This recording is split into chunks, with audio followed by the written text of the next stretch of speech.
You know how on this channel we've talked ad nauseum about how stories gain traction and they go viral, and there's this big spectacle where everybody's got to have a conversation, and then after a few days it immediately turns into that story was complete bull. So why did everybody pay attention to this? Or why did everybody run around and say, hey, this is the most important thing? Well, I'm surprised at how this one turned out, because yesterday I was seeing reports of a child who had been kidnapped, and the perpetrator, the person who kidnapped the child, was that old crusty white man, and the child was black. And of course, it was something that a lot of local law enforcement said, hey, we got to focus on this. Why? Because it's a missing child. And on social media, when your alarm bell goes off that black child kidnapped by white person, you're immediately gonna start coming up with those hot takes about how unsafe it is in society based upon white supremacy. But surprisingly,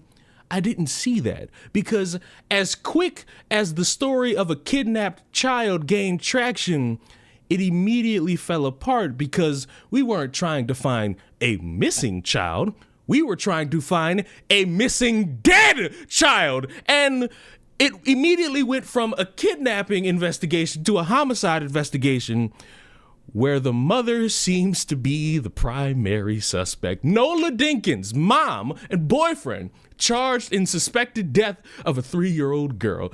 Two people have been charged in connection with the suspected death of a 3-year-old who was previously reported missing. On the backstory, on Tuesday, June 10th, at around 7:15 p.m., Newcastle County police officers responded to the 500 block of Gender Road for a report of a possible kidnapping. Upon arrival, 31-year-old Darian Randall of Newark told police that she pulled over to comfort her daughter, identified as 3-year-old Nola Dinkins, when a man approached them at gunpoint and took the girl. She said the suspect then fled in the dark-colored SUV driven by a white female. An Amber Alert was then issued for the 3-year-old Nola, prompting an overnight investigation by the Newcastle County Division of Police Criminal Investigations Unit and the FBI. So for all you people that like to run around and say, oh, when these black children go missing, no one cares, drastically not true in any circumstance. Detectives later determined Darian's story was false and canceled the Amber Alert. Do you understand how annoying an Amber Alert is? I'm not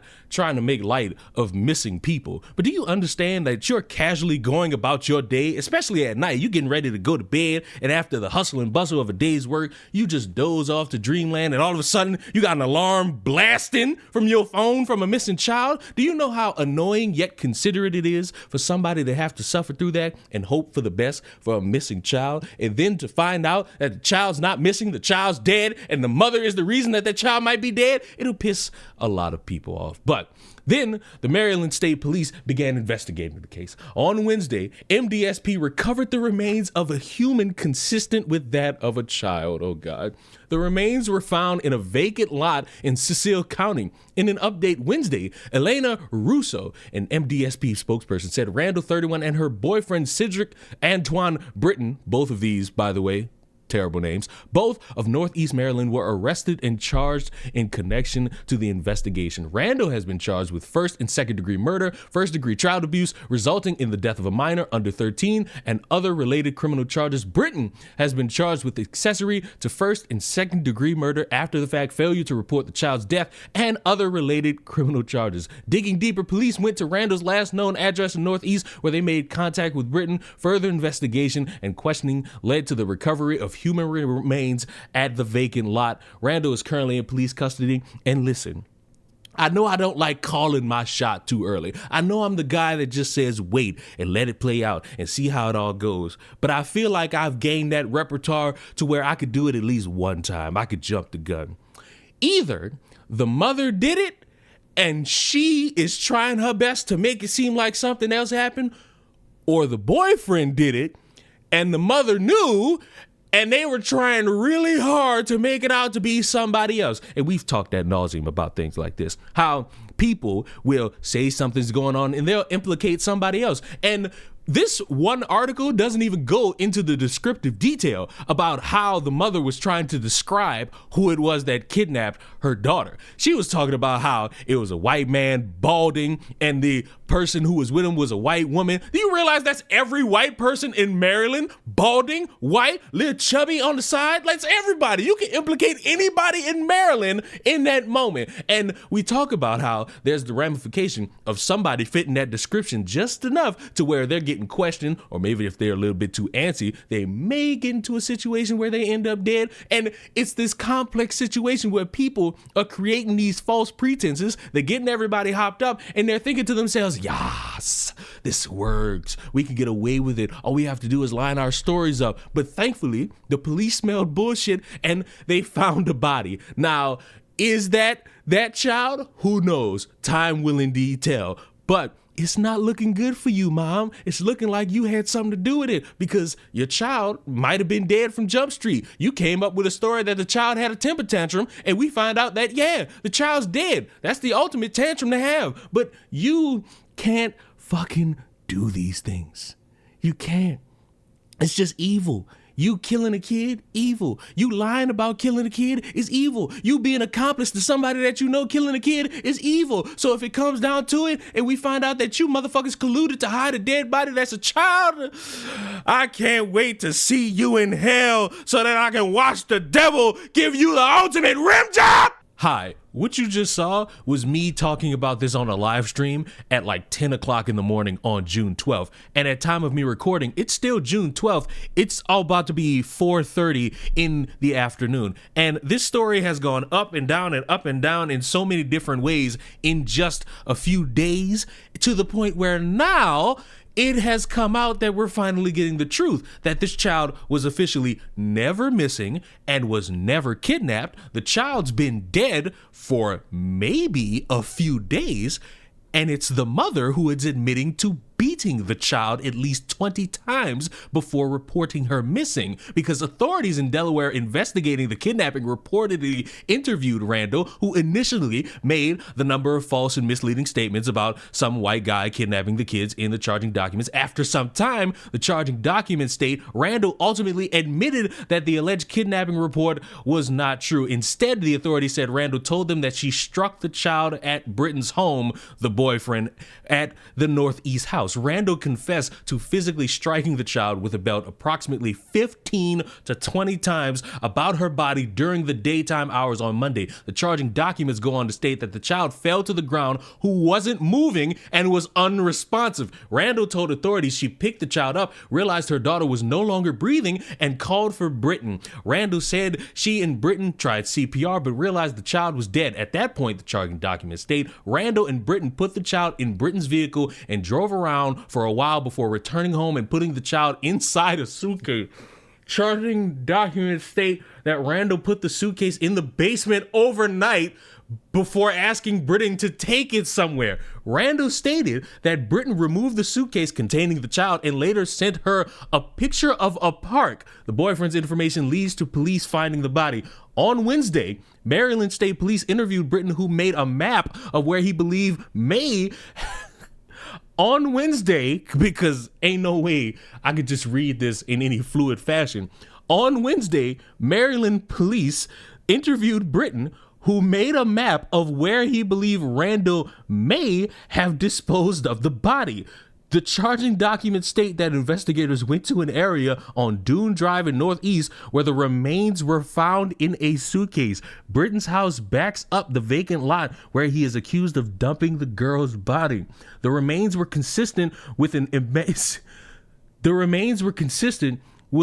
emaciated child and were completely wrapped in saran wrap. Maryland State Police said identification of the remains is pending autopsy results by the medical examiner, who will also determine the cause and manner of death. We can't fathom how a human being could do this to another human being. Having a mother that's supposed to love their child and make sure that they're doing right by them, hearing she was abused and eventually killed, that's a horrible thing. Hearing that this happened so close to where we live, it's very unfortunate for the little girl, and it just makes us watch our kids even more. I need it to be stated that when I make this next statement, I don't need anybody trying to breathe down my neck saying I'm somehow callous or heartless. I want them both hung by their ankles. and I want them hit with the hardest material under the sun. And then I want them hit with the leatheriest of belts, because there's no way in fuck I'm supposed to look at this and garner any type of sympathy, no matter what's going on, no matter how rowdy the kid is, for two grown adults that essentially decapitated a child after beating it and stuffed the body in a suitcase. It's impossible. I can't do it. I can't garner sympathy that way. I can't garner any type of care, because what the fuck? You beat your daughter with the notion that, oh, the child was uppity, the child was having a temper tantrum. Everybody in this world has done that. Grown adults do it now. And your response is to beat the child with a belt or some object 15 to 20 times. You essentially gave him the wrath of God because the child died right there, and you decide to put it in a suitcase. You put a dead kid you killed in a suitcase and told your boyfriend, do something with it. What? In these moments in time, we are often divided by so much. I know a lot of people don't agree with me on a lot of things I talk about. Some people do, some people don't, and that's all cool. I'm calling my shot here. We all can agree on this specific one, right? Don't even worry about sending them to jail. Send them straight to hell, because that's where they gotta go. Because there's nothing else for this. You went and told the police, timeline this with me. You report to the police that you have a missing child. Not a missing child, a kidnapped child. They dedicate time to trying to find this. They're asking you questions, and they poking holes in every bit of logic that you're trying to give them. And they say, wait a minute, something ain't right about this. And they upgrade it or downgrade it, depending on how you look at it, into a homicide. And then they bring you in, and then they put charges on you, and then you admit, yeah, this child wasn't kidnapped. I made that up. We beat this child, and we mutilated the child, and we buried them somewhere. We put them in a suitcase and just dumped them off somewhere. Jail. No jail. Hell, straight to it.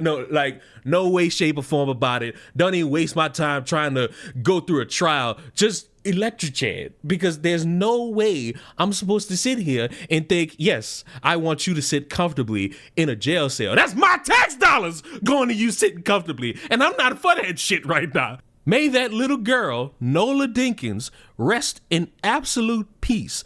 It is unfortunate that you were in this life having as much fun and joy as you could, and the only bad thing was the person who gave birth to you.